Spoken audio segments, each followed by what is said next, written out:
Good day, everybody. Darren Yankee, Echo Y Farms.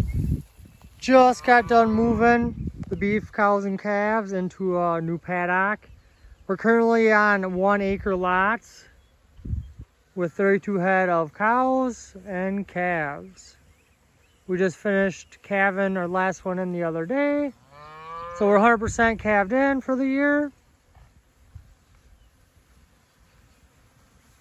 Some really tall grass out here. They have 2 days left of first rotation, and then I'll be switching over to the second rotation. Finally. I wish that we could make it through a little faster that first time, but it is what it is. I barely see the cows even out here in this tall grass. So the stuff is way over my waist.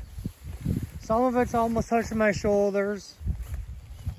I'm just under 6 foot, 5'10", 5'11". So some pretty tall grass. You can see the paddock we pulled them out of. A lot of standing residue. A lot of residue on the ground. Now this is a little bit different than the previous video I did a week ago, where I was talking about the rolling effect. And one of the reasons that I'm doing this field a little different is there's a lot more grass in this piece, especially orchard grass.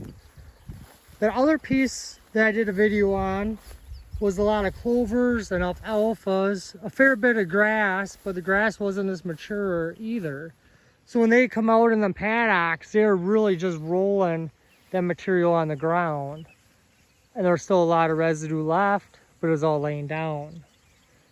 Where here, this stuff is more mature, it's standing up better. So I'm moving them now, even though we're still on like an acre paddock. And that other piece I did a video on, we were on a lot smaller paddocks as well. We're trying to get better utilization out of that clover and alfalfa. But if you look down in the sward, there's still a lot of good material in this mature stand of grass. Just look at them clovers down in there yet. Them clovers ain't headed out. There's some forbs down in there. There's some red clover over here that has blossomed, budded. The flies are starting to pick up as well. These cattle are starting to get a fair bit of flies on them. We got a nice little calf here. Must be one of the newer ones. Looks pretty small. Can't even see it in there. I've been trying to find one the last few days, 228. I'm not sure where it is.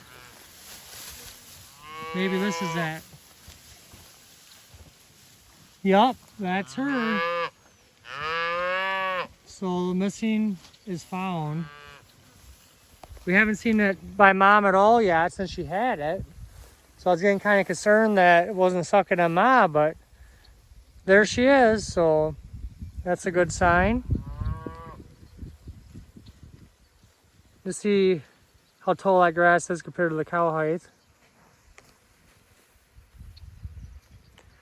But with the flies, we do have that oiler out here with some product in it to help chase the flies away. There are mineral tubs in there as well, so they're using enough mineral. There's garlic in the mineral to help with the flies too, so that's all we can do for them. But this is a lot of beautiful residue left. This stuff will pop back up and be a great second rotation. We'll probably hit it again in 40 days, I want to say, before we plan on getting back onto this piece. Would be ideal. So that'll be middle of August almost. So if we have a dry July, dry August, we'll still be sitting good with a lot of forage on hand for the cattle to graze. Well, that's what we're looking at today. You all have a great one. Thanks for listening. Don't forget to subscribe and like.